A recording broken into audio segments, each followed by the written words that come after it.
Teachers টেলিকমের অ্যাপসটি কিভাবে আপনি ডাউনলোড করবেন এবং কিভাবে রেজিস্ট্রেশন করবেন এই ভিডিওর মাধ্যমে দেখাবো। ফার্স্টে আপনি গুগল প্লে স্টোরে চলে যাবেন এবং গুগল প্লে স্টোরে যাওয়ার পর আপনাকে জাস্ট লিখতে হবে ফার্স্ট রিচার্জ টেলিকম লিখে আপনি যদি সার্চ করেন তাহলে প্লে স্টোরে অ্যাপসটা পেয়ে যাবেন এবং অ্যাপসের লোগোটা হচ্ছে এটা। আপনারা অবশ্যই দেখে নেবেন যে অ্যাপস এটা কিনা।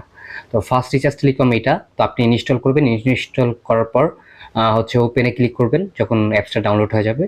যাওয়ার পর আপনাকে যেটা করতে হবে, এখানে লেখা আছে নিউ ইউজার।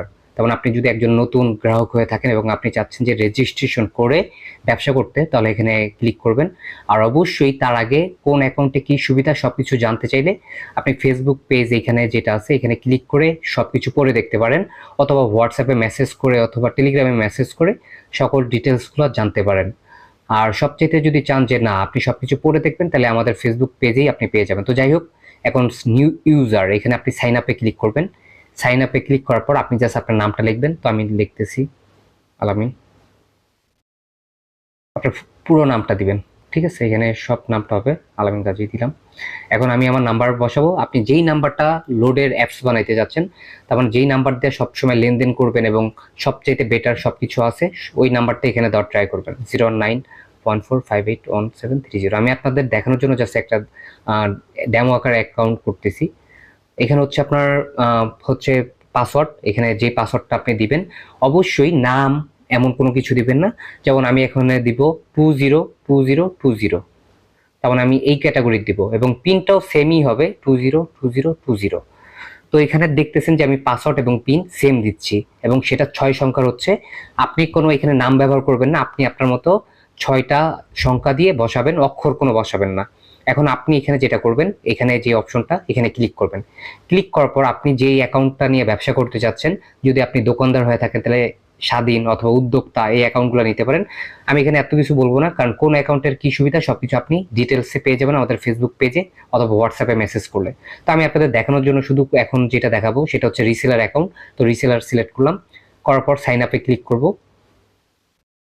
নাম্বার একটু জাস্ট, যদি আপনার অলরেডি অ্যাকাউন্ট ওই নাম্বারটা খোলা থাকে তাহলে এটা লেখা উঠবে। তো আমি এখন এটা আবার করতেছি সাইন আপ।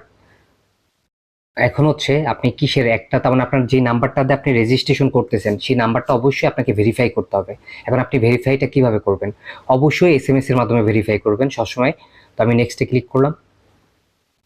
নেক্সটে ক্লিক করার পর আপনার ওই নাম্বারে একটা ওটিপি যাবে, ওটিপিটা দিলে আপনার কিন্তু নাম্বারটা ভেরিফাই হয়ে যাবে। আমি একটু ওয়েট করব। নাম্বারটা অনেক সময় ওটিপিটা একটু সাথে সাথে আসে, আবার হইতে পারে 30 সেকেন্ড টাইম লাগতে পারে, এটা হচ্ছে ডিপেন্ড করে আর কি।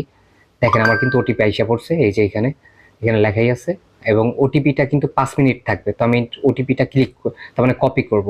তো আমি এখানে বসাইলাম, জাস্ট ওটিপিটা ক্লিক তার মানে কপি করে নিব। এখানে কপি করলাম। কপি করার পর আমি এখানে আসবো, জাস্ট এখানে বসাই দিব ওটিপিটা। তারপর আমি নেক্সটে ক্লিক করব। নেক্সটে ক্লিক করার পর দেখবেন আমার অ্যাকাউন্টটা হয়ে গেছে রেজিস্ট্রেশন লগ ইন নাও, তখন আপনার সাকসেস হয়ে গেছে। এখন আপনাকে লগ ইন করতে হবে। তো আমি জাস্ট বসাবো 09145811730। আর এখানে আমার পাসওয়ার্ডটা বসাবো 2020, আপনি যে পাসওয়ার্ডটা দিচ্ছেন সেই পাসওয়ার্ডটা। তারপর লগ ইনে ক্লিক করব। লগ ইনে ক্লিক করার পর এখানে লেখা আছে অ্যাকাউন্ট নট অ্যাক্টিভ। তো এই অ্যাকাউন্ট অ্যাক্টিভ করার জন্য অবশ্যই আমাকে সার্ভিস চার্জ পেমেন্ট করতে হবে 250 টাকা। তো আমি একটু পেমেন্ট করে তারপর আপনাদের দেখাচ্ছি। তো এখানে ডু পেমেন্টে ক্লিক করলাম। করার পর এইখানে আপনি হচ্ছে বিকাশ মার্চেন্টে পেমেন্ট করতে পারেন। পেমেন্ট নাম্বার এখানে লেখাই থাকে, রকেট পার্সোনাল, নগদ পার্সোনাল, ব্যাংক ব্যালেন্স, তারপরে এখানে সব কিছুই আছে, আপনি দেখে নেবেন। তো আমি মার্চেন্টে ক্লিক করব। মার্চেন্টে ক্লিক করার পর এখানে দেখবেন অটোমেটিক আসবে। এখানে কিন্তু সুন্দর করে লেখা আছে ব্যালেন্স অ্যাড করার জন্য নিচের দেওয়া নাম্বারে বিকাশ পেমেন্ট অপশন থেকে পেমেন্ট করুন। তার মানে এটা পেমেন্ট নাম্বার, তার মানে এটাতে সেন্ড মানি অথবা ক্যাশ আউট করলে কিন্তু হবে না, পেমেন্ট করতে হবে। তো আমি এই নাম্বারটা কপি করলাম। এখন আমি কি করব, বিকাশে যে বিকাশ অ্যাপসটা আছে বিকাশ অ্যাপসে গিয়ে আমাকে পেমেন্ট করতে হবে। তো আমি একটু হাইড করতেছি ভিডিওটা।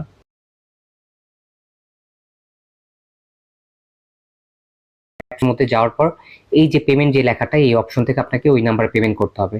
পেমেন্ট করার পর যে ট্রানজ্যাকশন আইডিটা থাকে সেই ট্রানজ্যাকশন আইডিটা কপি করে আপনি জাস্ট এখানে বসাবেন। তো আমার কপি হয়েছে, তো আমি জাস্ট এখানে লিখবো এবিসিডি।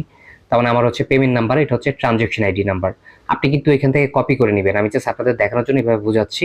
তো ভেরিফাই ক্লিক করবো। এখন আমি যে ট্রানজ্যাকশন আইডিটা কপি করছি, তো ভেরিফাই ক্লিক করার পর একটু দেখতে পারবেন যে আমার অ্যাকাউন্টটা কিন্তু অটোমেটিক লগ ইন হয়ে গেছে। এবং এখানে কিন্তু সবকিছু লেখাই আছে, আপনারা দেখতে পারবেন যে এক ব্যালেন্স দিয়ে সবকিছু পড়ে নেবেন। তারপরে এখানে সবকিছু দেওয়া আছে, আপনি এইটার জন্য আলাদা ভিডিও পাবেন, তো ওইভাবে আপনারা করতে পারবেন। তো খুব সহজেই আপনি এইভাবেই অ্যাকাউন্টটা ওপেন করতে পারবেন, এবং যদি কোনো প্রকার সমস্যা হয় সেক্ষেত্রে আমাদের যে হেল্পলাইন আছে সেই হেল্পলাইনে যোগাযোগ করতে পারবেন।